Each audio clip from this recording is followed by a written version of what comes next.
Many of us are putting on the brakes when it comes to spending because of the economic recession, but they're not, it seems, in the world of hot rods. Tova O'Brien explains. They come in every colour and all shapes and sizes. Some look older than they really are, while others appear newer. All of a sudden, like a flick of an eye, a Cadillac sedan had passed us by. A remark was made, there's a car for me, but then the taillights are all you could see. What they do all have in common, though, is plenty of horsepower under the bonnet, and their owners love them so much they're not going to let a little thing like the recession put the brakes on. Even in the US, again, there's a bit of a downturn, but the sport is actually growing in terms of the number of people getting involved in hot rodding, the number of people wanting cars, wanting toys, is still very much growing. So that's a good indicator of what's happening on an international basis, and I think it's still going to continue to flow into New Zealand. The cost of building a hot rod varies and depends on how much work you're willing to do yourself.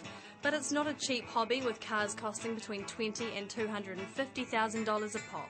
Yeah, it's been a struggle, but that's what you do for the things you love. You know, I bought it. It was when I first bought it, I loved the car, and you just don't give up on things you love. Most business people, I think you find, are the ones that own hot rods. So, you know, you work hard for your dough, and you know you can spend it on these sort of toys.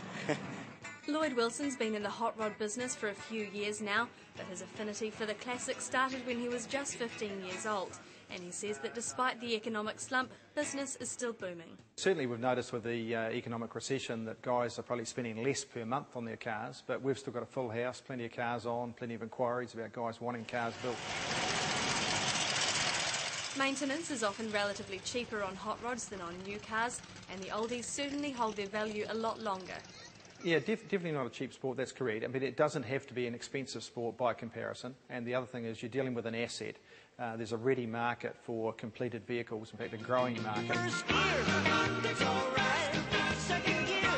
So while everything else seems to be slowing down, this area of the economy continues to accelerate. Tova O'Brien, 3 News.